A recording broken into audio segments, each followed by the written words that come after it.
ಮಕ್ಕಳಿಗೆ ಇನ್ನೇನು holidays start ಆಯ್ತಲ್ಲ, ಏನಾದರೂ ತಿಂಡಿ ಕೇಳ್ತಾನೆ ಇರ್ತಾರೆ. ಹೊರಗಡೆ ತಗೊಳ್ಳೋ ತಿಂಡಿಗಿಂತ ಮನೆಯಲ್ಲೇ ಈ ರೀತಿ ಹೆಲ್ದಿಯಾಗಿ ಮಾಡಿಕೊಟ್ರೆ ನಮಗೂ ಹ್ಯಾಪಿ, ಮಕ್ಳಿಗೂ ಹ್ಯಾಪಿ ಅಲ್ವಾ. ಪಾಕ ಮಾಡ್ಕೊಳ್ಳೋದನ್ನ ಕರೆಕ್ಟಾಗಿ ತಿಳ್ಕೊಂಡ್ಬಿಟ್ರೆ ಚಿಕ್ಕಿ ಮಾಡೋದು ತುಂಬ ಈಸಿ. ಹೊರಗಡೆ ಸಿಗೋ ಚಿಕ್ಕಿಗಿಂತ ಟೇಸ್ಟಿಯಾಗಿ ಹಾಗೆ ಹೈಜಿನಾಗೂ ಸಹ ಮಾಡ್ಕೋಬೋದು. ಮೊದಲಿಗೆ 1 ಕಪ್ ಅಷ್ಟು ಕಡಲೆ ಬೀಜನ ತಗೊಂಡು ಲೋ ಫ್ಲೇಮಲ್ಲೇ ಇದನ್ನು ಚೆನ್ನಾಗಿ ಫ್ರೈ ಮಾಡ್ಕೋಬೇಕು. ಕಡಲೆ ಬೀಜ ಚೆನ್ನಾಗಿ ಫ್ರೈ ಆದರೆ ಚಿಕ್ಕಿ ಟೇಸ್ಟ್ ಸಹ ಚೆನ್ನಾಗಿರುತ್ತೆ. ತಣ್ಣಗಾದ್ಮೇಲೆ ಸಿಪ್ಪೆನೆಲ್ಲ ಬಿಡಿಸಿ ರೆಡಿ ಮಾಡಿ ಇಟ್ಕೋಬೇಕು. ಈಗ ಒಂದು ಪ್ಲೇಟ್ಗೆ ಒಂದು ಸ್ವಲ್ಪ ತುಪ್ಪ ಹಾಕಿ ಗ್ರೀಸ್ ಮಾಡಿ ರೆಡಿ ಮಾಡಿ ಇಟ್ಕೋಬೇಕು. ನಂತರ ಸ್ಟವ್ ಮೇಲೆ ಬಾಣಲಿನ ಇಟ್ಕೊಂಡು 1 ಕಪ್ ಕಡಲೆ ಬೀಜಕ್ಕೆ 3/4 ಕಪ್ ಅಷ್ಟು ಬೆಲ್ಲನ ತುರಿದು ಹಾಕ್ಕೊತಾ ಇದ್ದೀನಿ. ಹಾಕ್ಕೊಂಡು 1-2 ಸ್ಪೂನಷ್ಟು ಮಾತ್ರ ನೀರು ಹಾಕ್ಕೊಂಡು ಪಾಕ ತೆಗಿಬೇಕು. ಈ ಪ್ರೋಸೆಸ್ ಎಲ್ಲ ಲೋ ಫ್ಲೇಮಲ್ಲೇ ಮಾಡ್ಕೋಬೇಕು. ಫಸ್ಟ್ ಟೈಮ್ ಮಾಡೋರಾದರೆ ಪಾಕನ ಮಧ್ಯದಲ್ಲಿ ಆವಾಗವಾಗ ಚೆಕ್ ಮಾಡ್ಕೋಬೋದು. ಈ ರೀತಿ ನೋಡಿ ಪಾಕ ನೀರಿಗೆ ಹಾಕಿದಾಗ ಜಗ್ಗುತ್ತಾ ಇದೆ ಅಂದರೆ ಕರೆಕ್ಟಾಗಿ ಪಾಕ ಆಗಿಲ್ಲ ಅಂತ.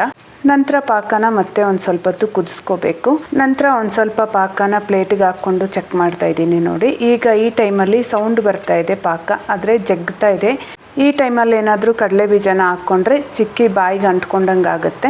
ನಂತರ ಒಂದು ಸ್ವಲ್ಪ ಹೊತ್ತು ಕುದಿಸ್ಕೊಂಡಾದ್ಮೇಲೆ ಪಾಕ ಸಹ ಒಂದು ಸ್ವಲ್ಪ ಕ್ರೀಮಿ ಟೆಕ್ಸ್ಚರ್ಗೆ ಬಂದಿರುತ್ತೆ. ಹಾಗೆ ನೀರಿಗೆ ಹಾಕಿ ಮುರಿದಾಗ ಟಕ್ ಅಂತ ಕಟ್ಟಾಗ್ತಾ ಇರುತ್ತೆ.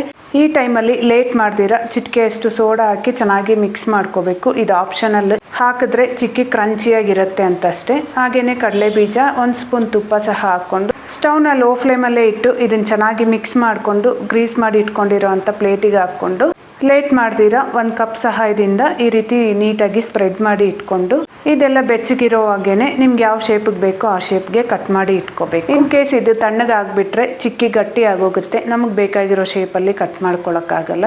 ನಂತರ ಇದು ಪೂರ್ತಿ ತಣ್ಣಗಾಗಕ್ಕೆ ಬಿಟ್ಟು ಡಿಮೋಲ್ಡ್ ಮಾಡಿಕೊಂಡ್ರೆ ಕ್ರಂಚಿಯಾಗಿರೋ ಅಂಥ ಹಾಗೆ ಟೇಸ್ಟಿಯಾಗಿರೋ ಅಂಥ ಕಡಲೆ ಬೀಜದ ಚಿಕ್ಕಿ ರೆಡಿ ಆಗುತ್ತೆ. ಇಷ್ಟ ಆದರೆ ವಿಡಿಯೋನ ಲೈಕ್ ಮಾಡಿ. ಬಾಯ್.